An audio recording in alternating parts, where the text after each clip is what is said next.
স্বাগতম। আজকের ভিডিওতে আমরা আলোচনা করব এনটিআরসি এর ষষ্ঠ গণবিজ্ঞপ্তি নিয়োগ নোটিশ আবেদন শুরুর তারিখ, শেষ সময়সীমা এবং প্রয়োগের নিয়মাবলী সম্পর্কে, যা প্রতিটি আগ্রহী প্রার্থীর জন্য গুরুত্বপূর্ণ।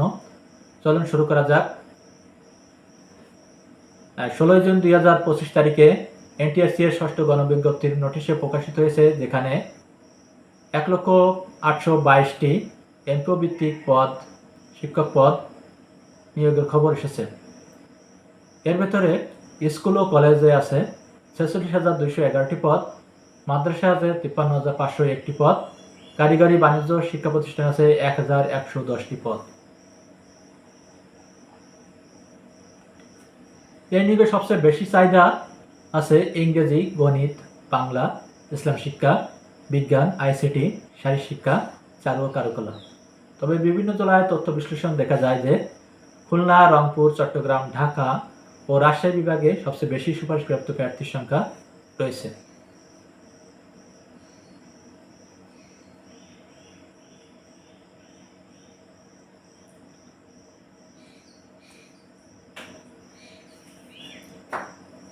আবেদনের সময়সীমা আবেদন শুরু হবে 22 জুন 2025 দুপুর 12টা থেকে। আবেদন শেষ সময় নির্ধারণ করা হয়েছে 10 জুলাই 2025 রাত 12টা পর্যন্ত এবং ফি জমা দেওয়ার তারিখ 13 জুলাই পর্যন্ত নির্ধারিত হয়েছে।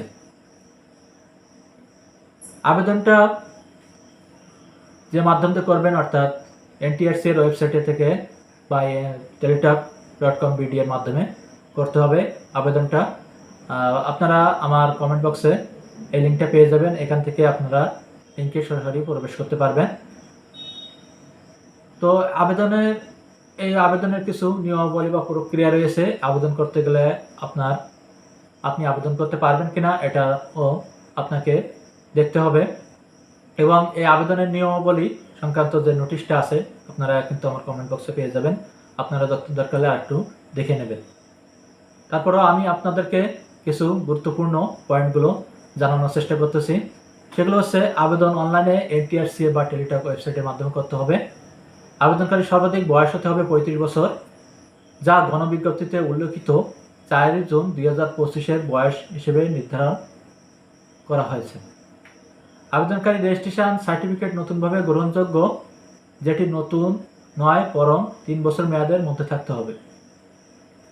আবেদন ফি 1000 টাকা, যা প্রার্থীর ট্র্যাকিং নম্বর নিয়ে টেলিটক SMS পদ্ধতিতে জমা দিতে হবে। এটা টেলিটক SMS এর মাধ্যমে জমা দিতে হবে। যে প্রার্থীর ট্র্যাকিং নাম্বারটা আবেদন করলে যে ট্র্যাকিং নাম্বারটা দিবে সেটা দিয়ে আবেদন করতে হবে, SMS এর ফি জমা দিতে হবে। আবেদনকারী একসাথে বা একযোগে সর্বোচ্চ 40টি প্রতিষ্ঠান নির্বাচন করতে পারবেন। ভুল তথ্যের ক্ষেত্রে সতর্কতা অবশ্যই থাকতে হবে, কারণ মিথ্যা বা ভুল তথ্য দিয়ে সুপারিশ বাতিল হবে, এমনকি আপনার প্রয়োগের কোনো আইনানুগ ব্যবস্থাও নিতে পারে।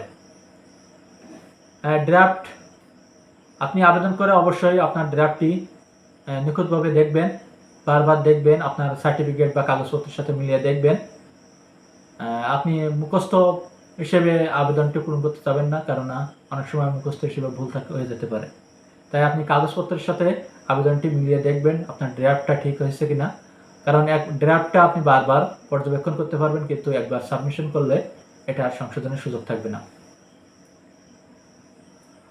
আপনার বয়স বা রেজিস্ট্রেশনটা চেক করে নেবেন অবশ্যই, কেননা বয়স কিন্তু নির্ধারণ করে দিয়েছে 35-এর মধ্যে থাকতে হবে, তাই আপনি, এবং রেজিস্ট্রেশনের মেয়াদ 3 বছর মধ্যে।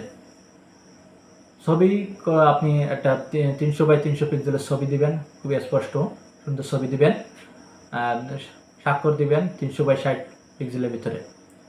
ট্র্যাকিং নাম্বার এবং পেমেন্ট বুঝে নেবেন। 40টি প্রতিষ্ঠান পছন্দের তালিকা আপনি আগে থেকে বাসায় এটা রেডি করে রাখবেন, কেননা আপনি কম্পিউটার ঘরে যে কিংবা নিজে পূরণ করতে গেলে অনেক সময় সমস্যা, কেননা অনেক সময় নেট প্রবলেম থাকতে পারে, সার্ভার বিজি থাকতে পারে, এরকম জটিলতায় ভুগতে পারেন। তাই আপনি আপনার প্রতিষ্ঠানগুলো অবশ্যই, আপনার বিষয়ের প্রতিষ্ঠানগুলো অবশ্যই একটা ড্রাফট করে রাখবেন, একটা কাগজে ড্রাফট করে রাখবেন। তাহলে আপনি যখনই সার্ভারটা ইজি থাকবে, সহজ থাকবে, তখনই আপনি কাজটা করতে সুবিধা হবে এবং অল্প সময়ের ভিতরে কাজটা করতে পারবেন। আবেদনের প্রক্রিয়া বা নির্দেশনাবলী আমার এই কমেন্ট বক্সে দেওয়া থাকবে, সেই লিঙ্কে প্রবেশ করে আপনারা আবেদনটা করতে পারবেন। এবং আবেদনের 22 জুন দুপুর 12টা থেকে আবেদন শুরু হবে। নির্ধারিত সময় আবেদন খসড়া পূরণ করুন এবং 1000 টাকা ফি জমা দিতে হবে। 10 জুলাই রাত 12টার মধ্যে সাবমিট করুন আবেদন ফর্ম। এই ছিল এনটিআরসি এর নিয়োগ সুপারিশ, ষষ্ঠ নিয়োগ সুপারিশের সংক্রান্ত কিছু গুরুত্বপূর্ণ তথ্য এবং অন্যান্য তথ্য যদি আপনি দেখতে চান অবশ্যই কমেন্টে আমার লিঙ্ক দেওয়া আছে, নোটিশ সেটা আপনি অবশ্যই দেখে নিতে পারেন। এবং এমনি কোনো আবেদন করতে যদি কোনো সমস্যা সম্মুখীন হন তাহলে আমাদেরকে কমেন্টে জানান, অবশ্যই আপনাকে সহায়তা করব। এবং আরও নতুন কোনো কিছু তথ্য জানতে চাইলে কমেন্টে জানান এবং আমাদের এই ভিডিওটি অবশ্যই লাইক করুন, সাবস্ক্রাইব করে পাশে থাকবেন। ধন্যবাদ।